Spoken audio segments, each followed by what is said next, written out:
ہیں تو وہ سوال کر سکتے ہیں، مختصر ٹو دا پوائنٹ. نہیں السلام علیکم ڈاکٹر صاحب، میرا آپ سے یہ سوال ہے. میرا نام شہباز مسیح ہے اور میں کرسچن مذہب سے میرا تعلق ہے، اور میں نے دوسری کی کتابیں پڑھا ہے اور یہ حدیث بھی موجود ہے. مجھے حدیث نمبر میرے پاس لکھی ہوئی ہے، یاد نہیں ہے مجھے، کہ آپ کے چاچا دان نے کلمہ نہیں پڑھا. نبی پاک صلی اللہ علیہ وسلم نے آپ کے چاچا جان سے کہا جب وہ مرنے لگے تھے کہ آپ میرے کان میں کلمہ پڑھ لیں تو آپ جنت میں جائیں گے، اگر آپ کلمہ نہیں پڑھیں گے تو آپ جہنم میں جائیں گے.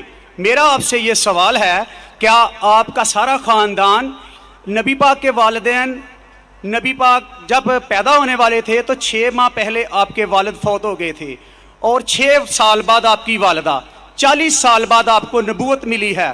میرا آپ سے یہ سوال ہے کہ کیا نبی پاک کے چاچا جان اور والدین جنت میں جائیں گے یا جہنم میں؟ نہیں یہ سوال ہے نا بیٹا.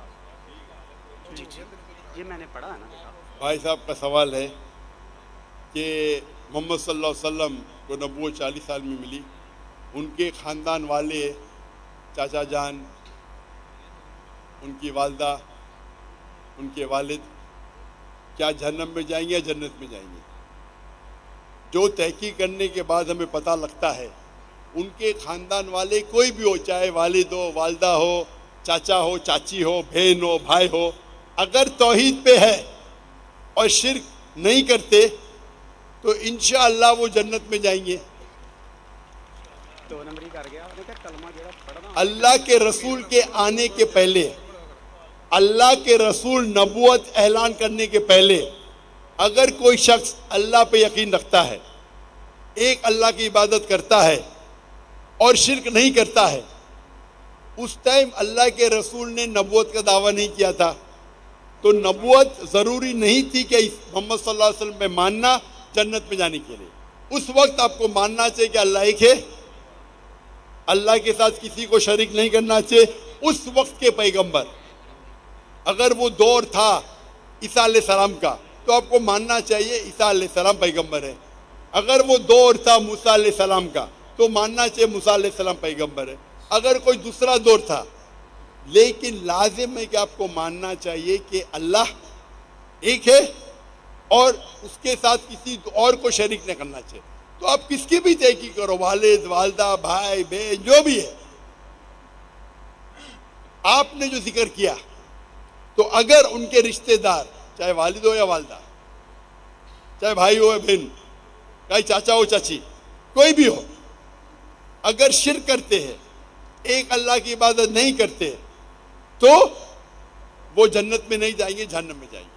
آپ نے جو کہا، ایک حدیث کا ذکر کیا، آپ کو حوالہ نہیں پتا تھا، کیا ان کے چچا، آپ صحیح فرماتے ہیں، ان کے چچا ابو طالب،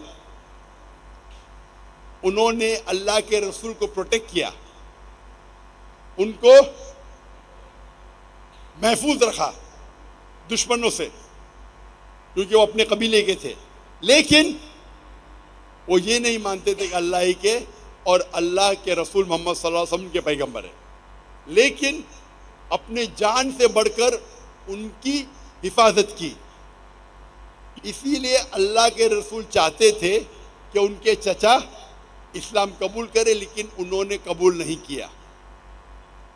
آپ کا کہنا ہے کیا وہ جنت میں جائیں گے؟ نہیں، کیونکہ انہوں نے اسلام نہیں قبول کیا.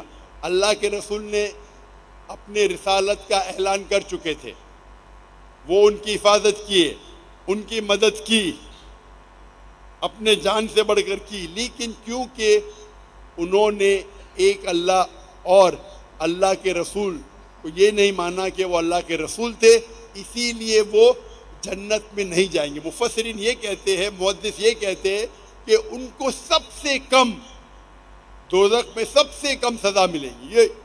یہ ان کی تشریح ہے. لیکن کیونکہ وہ اللہ کے رسول کے پیغام کو ایکسیپٹ نہیں کیے، وہ نہیں مانتے تھے کہ محمد صلی اللہ علیہ وسلم اللہ کے رسول ہے، اسی لیے وہ جہنم میں جائیں گے. تو رشتہ دار ہونے کی وجہ سے کوئی اللہ کے رسول کے یا کوئی اچھے انسان کے آپ کو جنت نہیں ملیں گی.